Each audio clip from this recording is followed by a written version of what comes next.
Mala block panchayat 2026-27 വർഷത്തെ budget അവതരണം നടന്നു. 14.49 കോടി രൂപ വരവും 13.21 കോടി രൂപ ചിലവും 1.2 കോടി മിച്ചവും പ്രതീക്ഷിക്കുന്ന budget block panchayat vice president Baiju Edathadan അവതരിപ്പിച്ചു.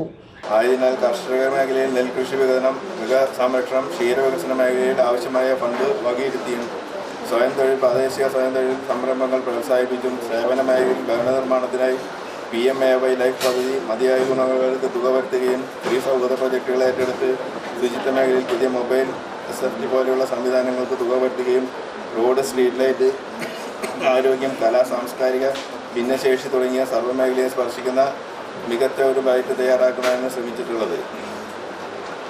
നമ്മൾ പ്രധാനമായി വകയിരുത്തിയിട്ടുള്ള വകയിരുത്തലുകൾ: നെൽകൃഷി വികസനം 50 ലക്ഷം, മൃഗസംരക്ഷണം, ക്ഷീരവികസനം 55 ലക്ഷം, പ്രാദേശിക സാമ്പത്തിക സ്വയം തൊഴിൽ സംരംഭങ്ങൾ 10 ലക്ഷം, ജലസംരക്ഷണ പ്രവർത്തനങ്ങൾ 29 ലക്ഷം, ഭവന മേഖല 4 കോടി, പട്ടികജാതി പഠനമുറി വിദ്യാഭ്യാസ പ്രവർത്തനങ്ങൾക്ക് 60 ലക്ഷം, ഭവന നിർമ്മാണം 4 കോടി, ആരോഗ്യ മേഖല ഹെൽത്ത് സെന്റർ 1 കോടി, നെൽകൃഷി 50 ലക്ഷം, മൃഗസംരക്ഷണം, ക്ഷീരവികസനം 55 ലക്ഷം, ജലസംരക്ഷണം 29 ലക്ഷം, പട്ടികജാതി പഠനമുറി വിദ്യാഭ്യാസ പ്രവർത്തനം 60 ലക്ഷം, വനിതാക്ഷേമം 45 ലക്ഷം, റോഡുകൾ 80 ലക്ഷം എന്നിങ്ങനെയാണ് ബജറ്റിൽ ഊന്നൽ കൊടുത്തിരിക്കുന്ന പ്രധാന മേഖലകൾ.